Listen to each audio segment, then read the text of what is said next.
A very good afternoon, Team Zimbabwe, and let us talk much about the health sector in the nation of Zimbabwe. Hope watching on Daddy Hope says, as you are reading this, Chitungwiza Hospital, which services a population of over 1.8 million people, covering Mashonaland East, has no working X-ray machine.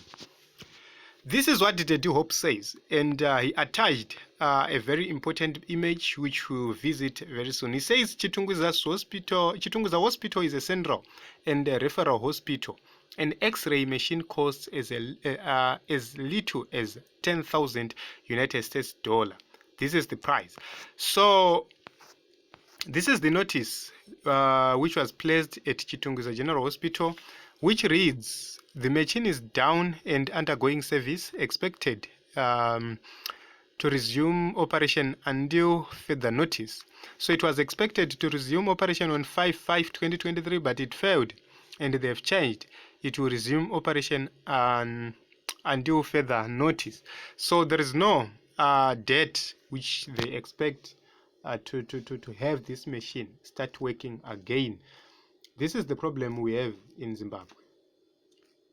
X-ray machines haifaniri kunge iri one, dzinofanira kunge dzakatowanda, as well as radiographers fanira kunge akawanda, and the technicians who also read or who also does X-rays vanofanira kunge vakawanda. I'm forgetting the actual name rinoshandiswa ikoko kuri vanhu vanoita X-rays, but vanofanira kunge vakawanda. At a certain point in time, Marondera Hospital handizive kana akazowanikwa izvezvizvi, but pakupera kwese kwakaita 2022 Marondera Hospital yaiva nemunhu 1 aispecialize aita zvema X-ray, and that person kana ari paleave zvinotora kuti zvinenge zvakadhakwa. Akangoenda paleave chete zvoreva kuti province yese inenge yakatodhakirwa zvinhu, vanonge vachitoenda kuchitungwiza, and chitungwiza zvayakadhakwa kudai, so hapana.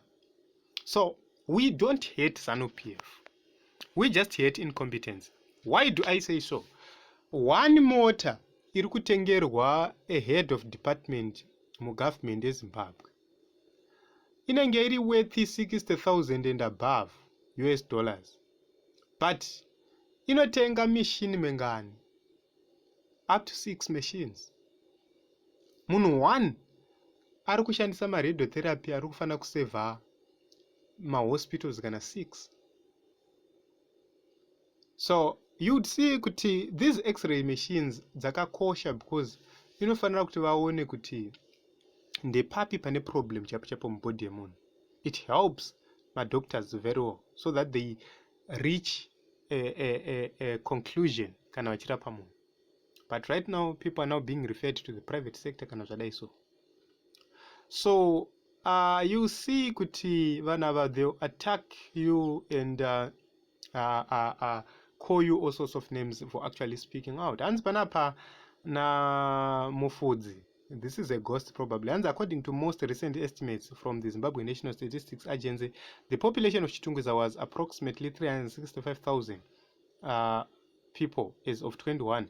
Even if we include the Seke district, 492,000, nowhere near 1.8 million. Saka iri rinongoro dofo zvaro rinotadza kuerenga. Panapa zvanzi Chitungwiza iri kukava Mashonaland East with an estimated population of 1.8 million people. This is Mashonaland East rutaurwa nezvayo. Then rimwe dofo rinouya panapa rotanga kutaura nonsense. Saka tikabatanza 492 vaaisa ne365 vaaisa, already tatone more than 800 people, 800,000 people. Tikazotaura zvehwedza, tikazotaura zvana Marondera, tikazotaura zvana dzimwe area dziri kumaplaza ekuna naChivuku, you see kuti tatobatanidza and tatova a bigger number. Tikazotaura vanhu vanorifewa from other districts vachirifewa kuchitungwiza, anenge arifewa kumarondera provincial obva arifewa futi kuchitungwiza. You see kuti dzimwe ignorance dzevanhu vezanu. So hanzi to them it doesn't count. What counts to them is giving cars to chiefs. to coerce villagers for votes. Hospitals have become death traps. They pretend not to know about it because they'll fly to foreign countries for medical assistance, checkups after a small cough, pakashata. So even muno mu Zimbabwe, they have my private clinics or hospitals avanorely now. Emadzisasawira avo nemadzishamwari avo. That is the reason why they don't care about whatever which is happening kune vamwe. Kuda tagure yakati vanhu vekuchechi kwake ngavaende vanorapwa pahospital yake, which is fine kwavari, but what about the rest of the people? It means suffer continue. So Team Zimbabwe, when we say let us register to vote, let us vote, ndozvo zvatiri kutaura izvezvi. Ndizvo zvatiri kutaura izvi. Okay, as I've argued, in 2023, Chitungwiza should have 3 public hospitals. Harare should have extra 2 public hospitals, double the size of Pare Hospital. Not only should have 350-bed public hospital. In 1990 and 2000, ZANU-PF should have built 2 new hospitals in Harare to cater for expanding population. Yes, I agree. But when ZANU-PF, they don't care about that. Chavanga tokupa ende chekuti tavhura clinic iyo vachitofara. And you hear about millions. So Team Zimbabwe, let us register to vote and make sure that we vote for Advocate Nelson Chamisa.